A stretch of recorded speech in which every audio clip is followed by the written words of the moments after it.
على من لا نبي بعده. أما بعد فقد قال الله تعالى في القرآن المجيد والفرقان الحميد: أعوذ بالله من الشيطان الرجيم، بسم الله الرحمن الرحيم. والذين أوتوا العلم درجات. صدق اللہ العظیم.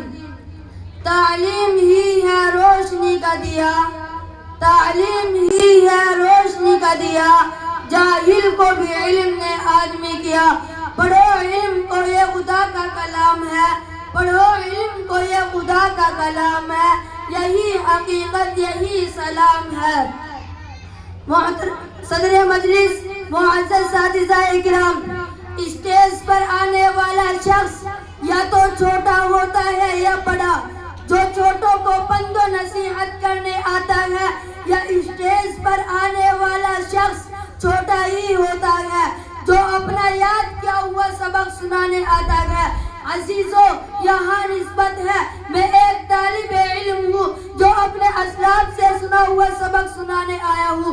دعا کیجئے اللہ رب العزت مجھے ٹھیک ٹھیک کہنے کی اور ہم سب کو اس پر عمل پیرا ہونے کی توفیق عطا فرمائے. سامعین کرام، آج وقت کی نزاکت کو مد نظر رکھتے ہوئے تعلیم نسواں کے لیے مدارس قائم کرنے چاہیے.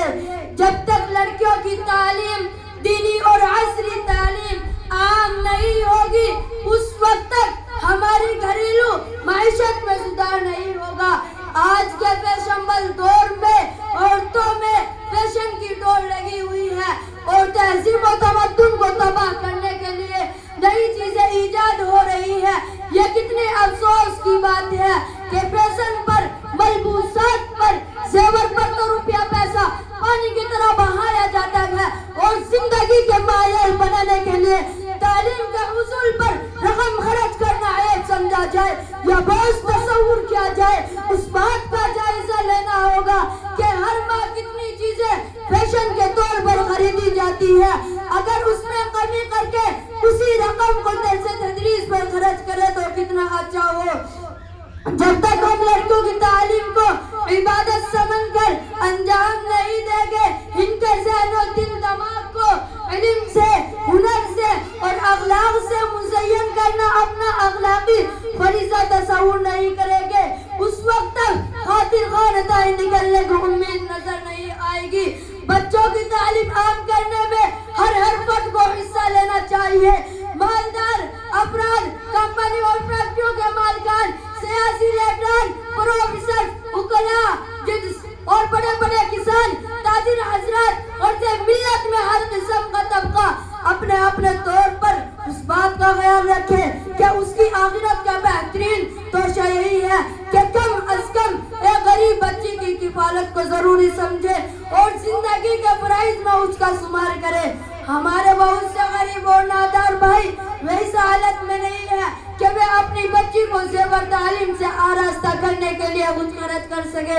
ایسی بچوں کی تعلیمی کفالت ہر مالدار اور دردمند اپنا دینی و اخلاقی فریضہ تصور کرے اور ماہانہ یا سالانہ اور ہر بچوں کے لیے وظائف مقرر کرے. کتنی افسوس کی بات ہے کہ ماں باپ 17-18 سال تک اپنی بچی کو لاڈ پیار سے پالتے ہیں، پرورش کرتے ہیں، اس کی ہر خواہش پوری کرتے ہیں، لیکن جب رشتہ کا خیال آتا ہے اور ماں باپ سے آنے والے پوچھتے ہیں کہ آپ نے اپنی بچی کو کہاں تک پڑھایا، تو والدین نبی میں جواب دیتے ہیں: اے کاش جو رقم 18 سال کی عمر تک بچی پر صرف کرتے رہے اس کا 20% بھی تعلیم کے لیے خرچ کر دیتے تو بچی جاہل نہ ہوتی، وہ ایک عظیم مسلمان شہری بن جاتی. لاکھوں روپے شادی پر خرچ کرنے والے وہ اپنی کی ملت کی ایک کلی کو مرجھانے سے نہیں بچا سکتے. علماء، فضلاء، مدبر، مفکر، عاقل، ہوشمند، تاجر کیا کہ ایک بچی کی تعلیم کی ذمہ داری نہیں لے سکتے؟ اقتدار اور حکومت کی کرسیوں پر بیٹھنے والے، الیکشن کے موقع پر دھڑےدار تقاریر سے دلوں کو گرمانے والے اور احسانات اور خدمت کے وعدے کرنے والے کیا چند غریب بچوں کا بندوبست نہیں کر سکتے؟ الحمدللہ اب کچھ احساس ہوا ہے، لیکن ابھی بھی ایک نرس و بیمار والا کام ہے. آج ہم کیا پوچھتے ہیں؟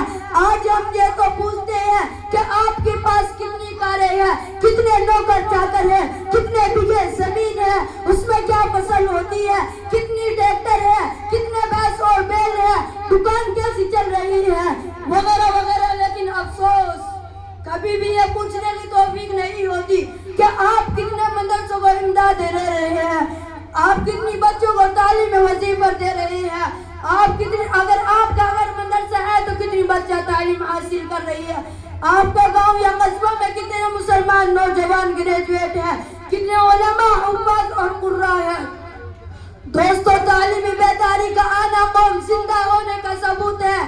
ایک اہم بات یہ ہے کہ آج مسلم قوم کو اپنے ہی اسکول اور مدرسوں کی ضرورت ہے, کیونکہ سرکاری مدرسوں میں ہمارے بچوں اور بچوں کی تعلیم و تربیت نہیں ہو رہی ہے.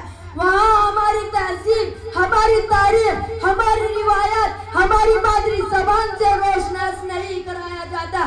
ظاہر ہے بچی یا بچہ جس قوم کے اسکول میں پڑھے گا وہ بڑا ہو کر اسی قوم کی ترجمانی اور وکالت کرے گا. اس لیے ضروری ہے ہر گاؤں, ہر قصبہ اور ہر شہر میں انتظام ہونا چاہیے. درسگاہوں کا تعلیمی انتظامی معیار بلند تر ہونا چاہیے. میں اپنی تقریر کو یہی ختم کرنا چاہتا ہوں اس شعر کے ساتھ. تعلیم ہے سب کے لیے روشنی, تعلیم ہے سب کے لیے روشنی, جالت آندھی یہ باتیں سنی.